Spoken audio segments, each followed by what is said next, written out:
नमस्कार दोस्तों, आपका स्वागत है अपने YouTube channel SK study zone पर। आज हम अपना नया प्रैक्टिस सेट नंबर 16 को करेंगे। ठीक है, आइए चलिए शुरू करते हैं बिना किसी देरी के। क्वेश्चन नंबर 1, भारत के लिए एक संविधान सभा की विचार पहली बार डैश द्वारा पेश किया गया था। जो संविधान सभा का विचार था वो पहली बार किसके द्वारा पेश किया गया था? वो पेश किया गया था किसके द्वारा? एम एल रॉय के द्वारा पेश किया गया था। किसके द्वारा? एम एल रॉय के। ठीक है।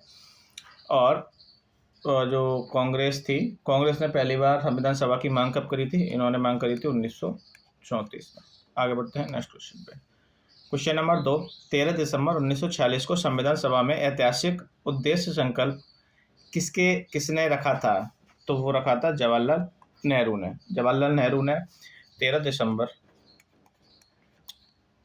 1946 को संविधान सभा में ऐतिहासिक उद्देश्य को रखा था। ठीक है।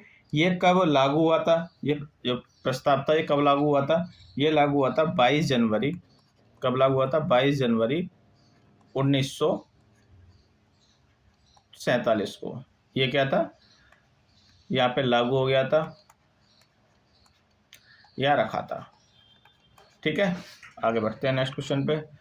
भारतीय संविधान का निर्माण किस सभा द्वारा किया गया था? तो भारतीय संविधान का जो निर्माण है वो संविधान सभा के द्वारा किया गया था। ठीक है। तो संविधान सभा की पहली बैठक कब हुई थी? पहली बैठक कब हुई थी? तो संविधान सभा की पहली बैठक 9 दिसंबर 1946 को हुई थी। कब हुई थी? 9 दिसंबर 1946 को दिल्ली में हुई थी। कहाँ पे हुई थी? दिल्ली में। ठीक है, आगे बढ़ते हैं नेक्स्ट क्वेश्चन पे।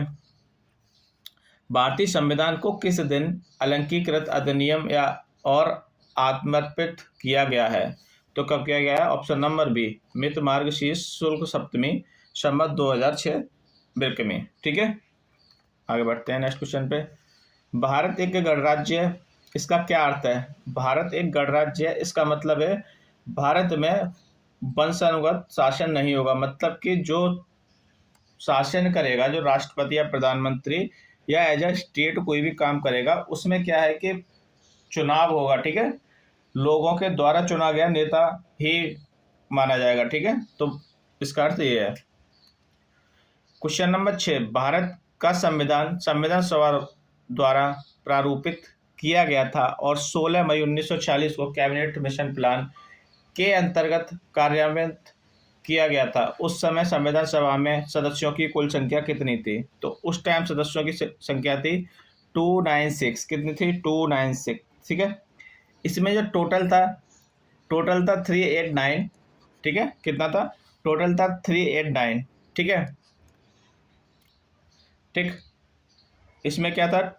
296 को इलेक्टेड किया गया था और 93 जो प्रिंसली स्टेट थी उनके लिए नॉमिनेट किया गया था। जैसे जो स्टेट वाले राज्य, मतलब जहाँ पे किसी राजा का शासन था वहाँ से राजा एक किसी मेंबर को नॉमिनेट करके भेजेगा। ठीक है, इस टाइप से इसका था।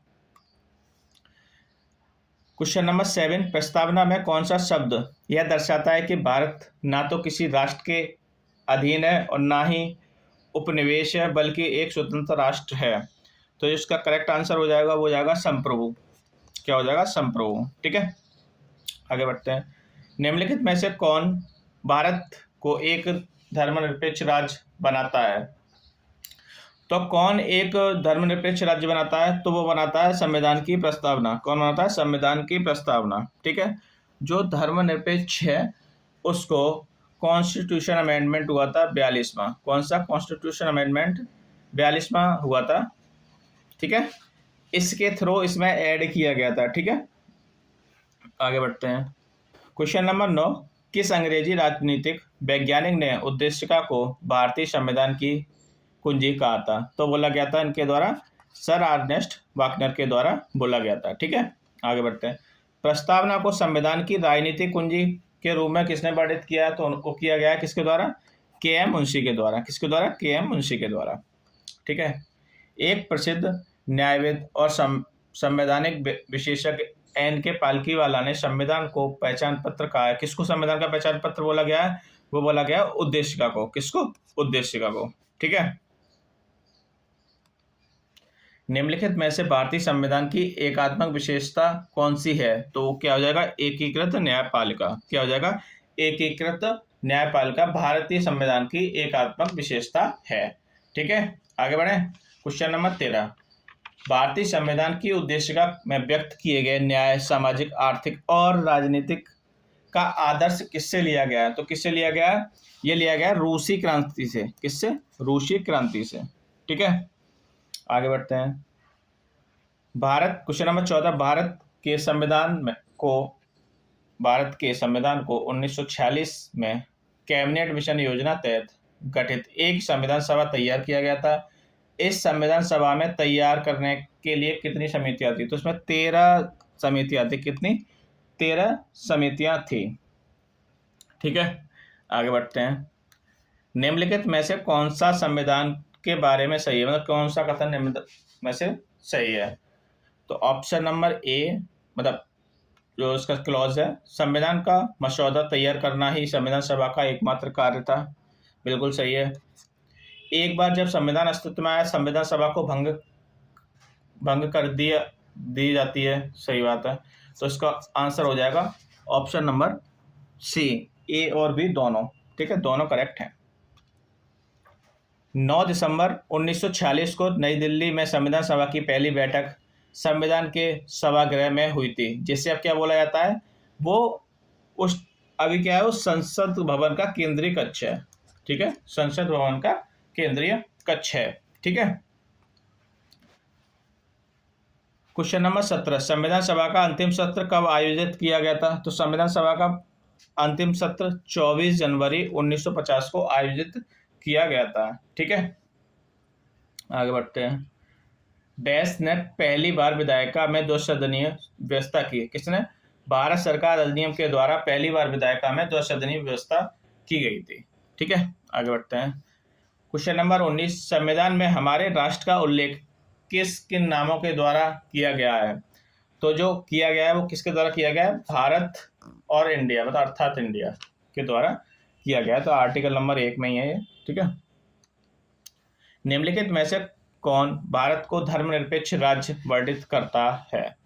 तो संविधान की प्रस्तावना भारत को धर्मनिरपेक्ष राज्य द्वारा वर्णित किया जाता है।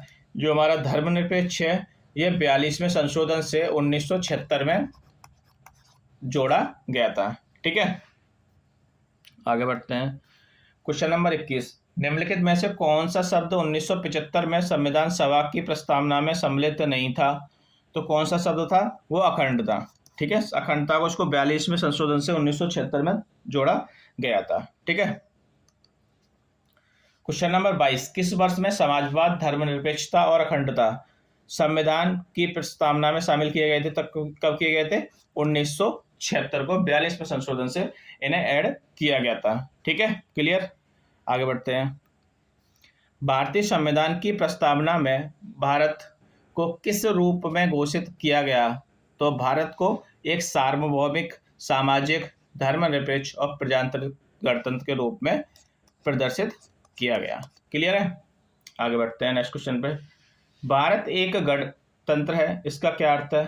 तो इसका अर्थ है भारत में वंशानुगत शासन नहीं है। ठीक है, आगे बढ़ते हैं।